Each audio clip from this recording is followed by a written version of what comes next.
Hey guys, this is Pixel Dan coming to you from the 2016 San Diego Comic-Con, and I'm here at the Super7 booth with Brian Flynn. How's it going, Brian? It's going great. We're having a great time. It's San Diego Comic-Con time. What more can you ask for? Yeah, absolutely. And it's a big one for you, and the reason we're here today is because we've got a lot of questions for you. It was just announced this weekend. Big press release online. Everybody's wanting to know what's going on, so I'm hoping we can kind of clear some things up. Maybe, rest some minds out there, because Masters of the Universe Classics is coming over to Super7, it sounds like, from Mattel. Yeah, Matty Collector. No one's really asked me any questions about it up to this point. It hasn't come up at all? Hasn't come up at all. That's great. So, yes, we're taking over, obviously, Matty Collector and a lot of the direct-to-consumer business and everything.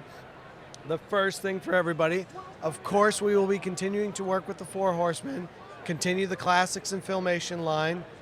It should be seamless, like nothing ever stopped. The stuff that you've already pre-ordered in 2016 will be fulfilled by Mattel. And we will be starting new subscriptions and new product for 2017 going forward. That will come from us. Okay. As far as ThunderCats, which no one's asked about, it's a little tricky because if we really get into the nitty-gritty of it, currently Mattel has that license, so that license needs to be transferred back to the license holder, and then I have to negotiate how I will take that license over. So those processes within legal departments of large companies move at a snail's pace. But there is a full intention from both us and Gentle Giant to continue into Wave 2 of ThunderCats and make that line available. But I do not have a current license, so I cannot make that product at this time. And that's good to clear up. We'll get that right out the gate. So you want to do ThunderCats. That's your hope. Your hope is to get into it, but the license is a little tricky. I'll tell you a real story on ThunderCats. Is I was trying to get a ThunderCats license for myself, and that jerk Mark Morse went and stole it out from under me to make his line for Matty Collector. Mark and I are good friends. It's fine.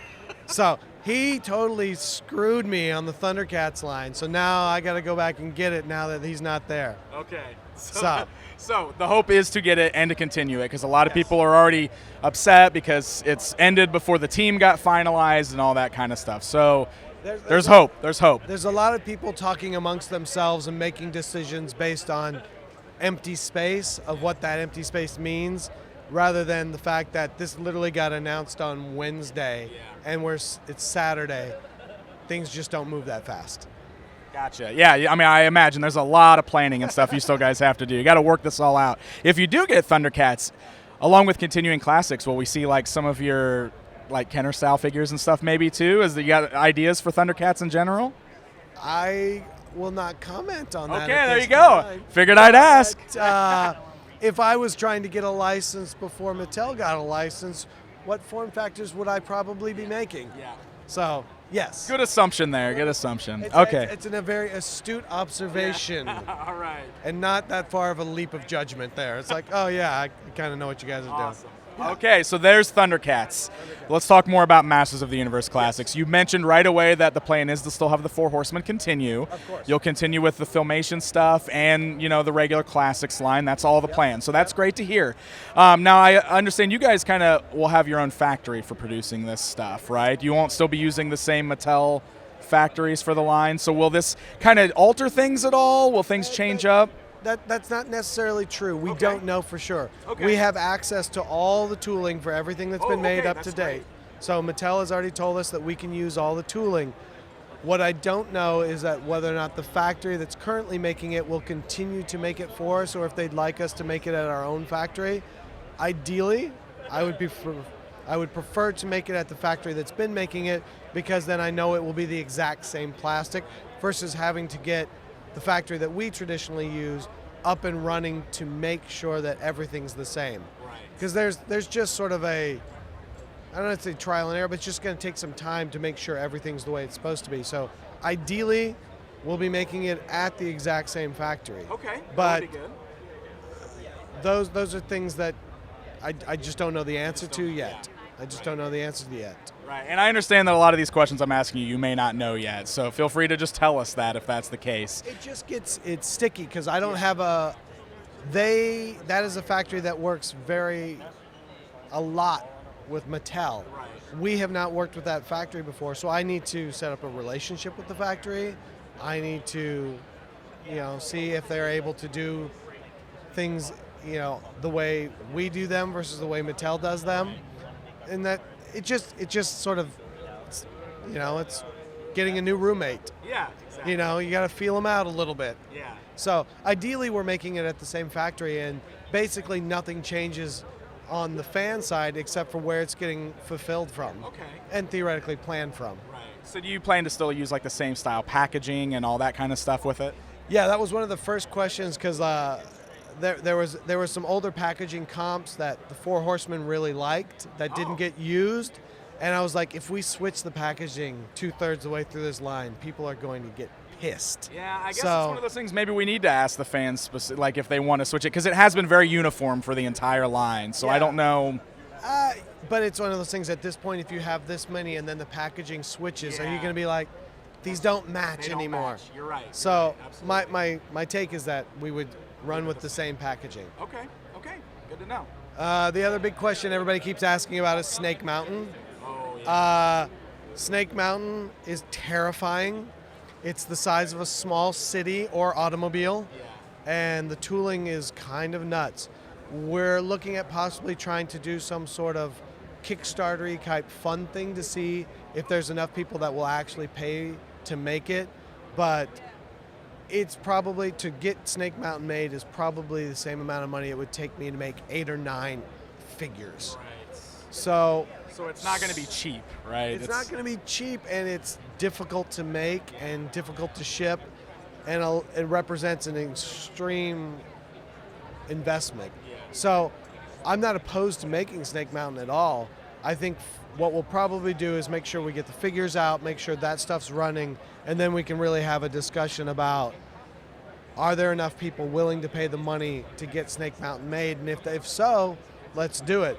But I mean, it's a behemoth. You've seen it. Yeah, it's massive. It's insane. It's insane. So along those same lines, like vehicles and stuff, would they kind of fall into that same category? Well, obviously there's some vehicles still coming out this year from Matty Collector. Vehicles are more complicated. I think its next up is just like, what's the next right vehicle to make? Right.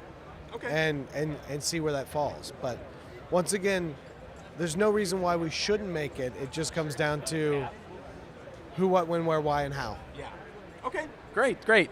So let's talk character selection. Okay.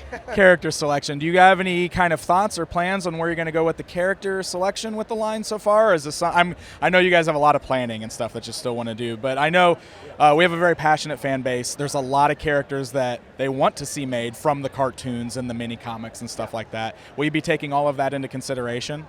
Yeah, obviously last night we had the PowerCon sort of meet and greet, and to say that I didn't get a lot of unsolicited opinions would be an understatement, but there's a lot of those characters that we're very aware that everybody's really like, okay, you're gonna make Hero and Eldor, right? Like, I want my Hero and Eldor. I think there's a lot of background characters and other characters on the show that were never made. There's a bunch of stuff from the mini comics that was never made. The guys at the Four Horsemen have had a lot of ideas of some of the characters they want to have made. And interestingly enough, it was brought up that now that Mattel may not be directly involved, there may be a more willingness from the character design owner of the movie that we might be able to make some of that stuff, because he would not allow Mattel to make anything. There was so much bad blood that that relationship was not one that he was willing to make, but that if we were to make it, it might be possible. Now, I'm not saying that we're going to do that or it's going to happen, but having sort of a change of guard opens up a lot of new opportunities and a lot of new potential. And so we're going to come back and look at all that. I don't have the specifics to nail out to you, but that's where it's going to be fun. And I think for us, what we're really excited about is, well, the Four Horsemen are great. They do what they do. That line needs to continue moving. I'm really interested in going back into the classics 6-inch, 5.5-inch, whatever you want to call it, and go back to that line. And there's a lot of characters that were never made in that style that I want to see made. That's what's really interesting to me. Cool. Cool. So you are going to continue on with that because you introduced some new 5.5-inch figures here at the show. You're going to continue making stuff in that style as well?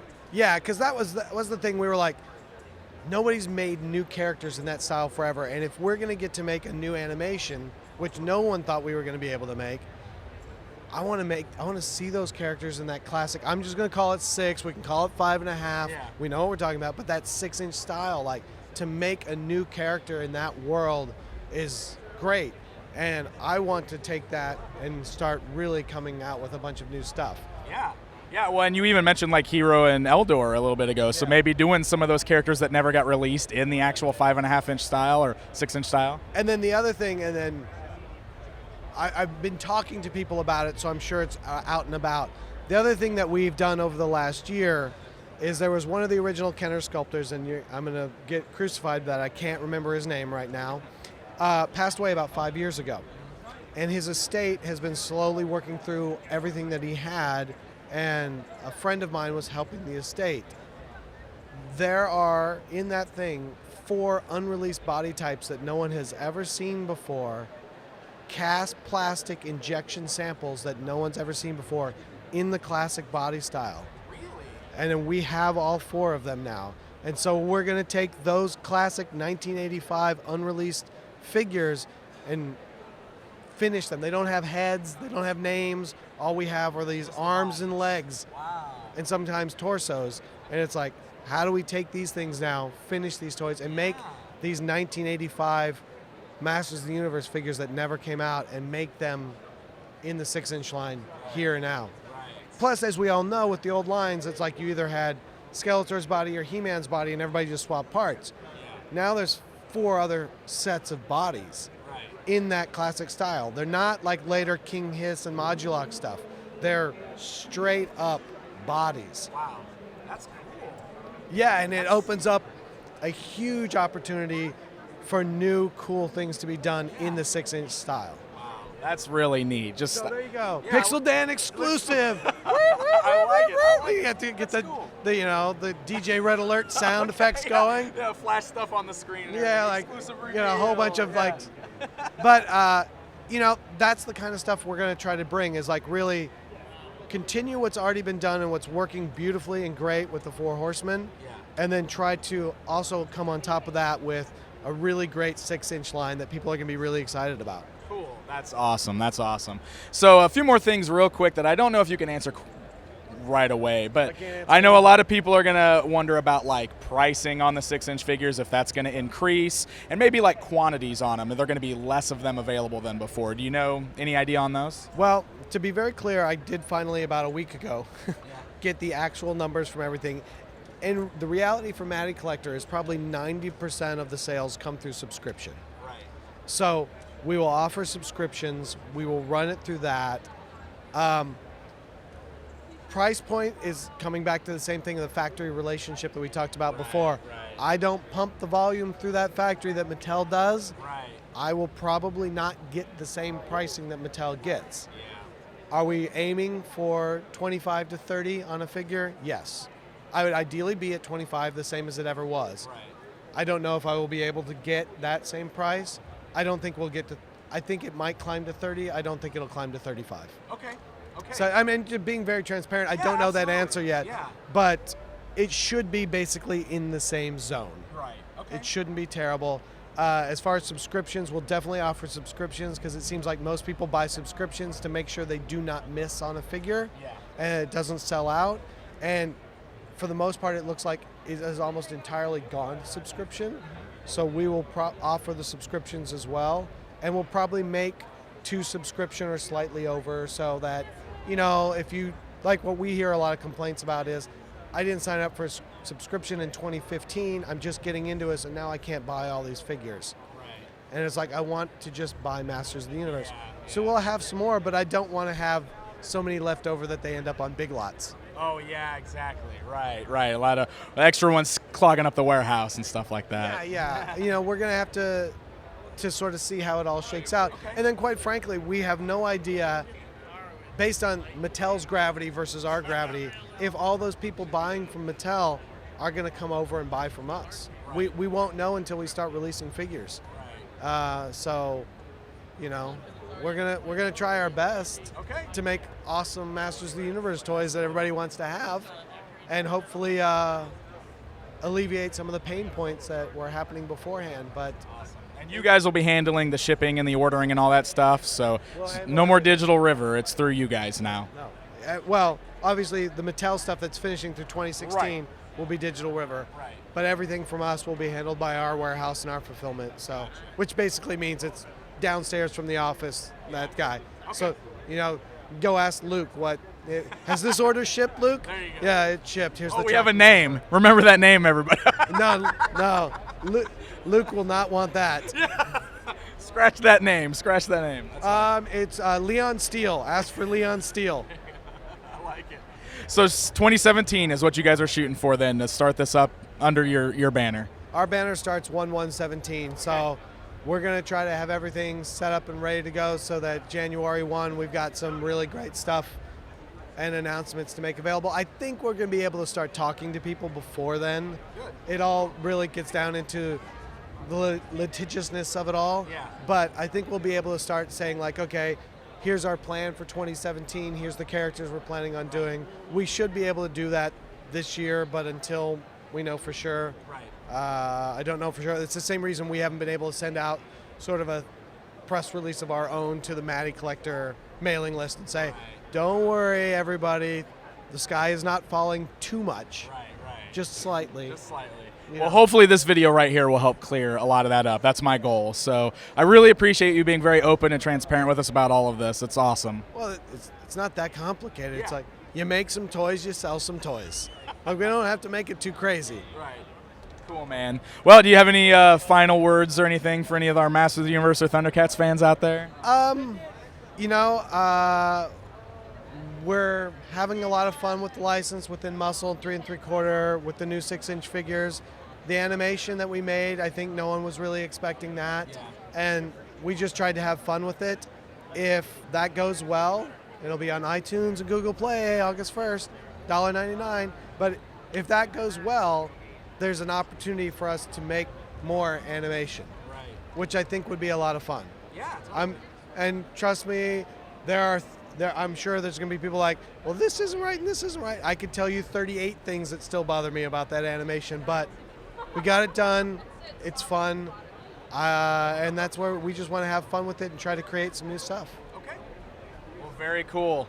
Well, there you go, guys. Hopefully that answers at least most of the questions about what's going on with Masters of the Universe Classics and ThunderCats now that Super 7 is taking it over in 2017. So, Brian, thank you once again for taking the time to talk to me about all this. Hey, thanks, Dan. You saved me from answering about 400 more questions There you today. go. Yeah, we'll get this up as soon as I can, and you can just point everybody right here to this. So here's all your answers right there. Exactly. Your biggest episode ever. Yeah, right. It very well could be, because I know I've been getting hit with questions all weekend too. So I can only imagine what you're going through. Hey, I'm glad people are excited. Yeah, for sure. We're a very passionate bunch, like I said. Everybody just loves this line, and they're happy, I think, just to know that it's continuing. The funny part about this, and this is an aside, is that everybody's just like, I'm really sorry about some of these Masters guys. And it's like, on our boards are so toxic, we don't even go on our own board anymore. So I'm like, these guys, this is no big deal. If that's the worst they're saying, I'm good. And everybody's just like, oh yeah, I'm really sorry, some of these guys. I'm like, we're good. We're good. We're okay. That's funny. Awesome. Well, there you guys go. An announcement about Masters of the Universe Classics and ThunderCats. We'll have more information going into 2017. So from the Super 7 booth here at the 2016 San Diego Comic-Con, this is Pixel Dan reporting with the exclusive. Nice. Stay up to date with Pixel Dan at San Diego Comic-Con 2016. Follow at Pixel Dan on Twitter or /Mandalorian30 on YouTube.com. Thanks for tuning in to your premier source for all things toys, Pixel Dan. See you again.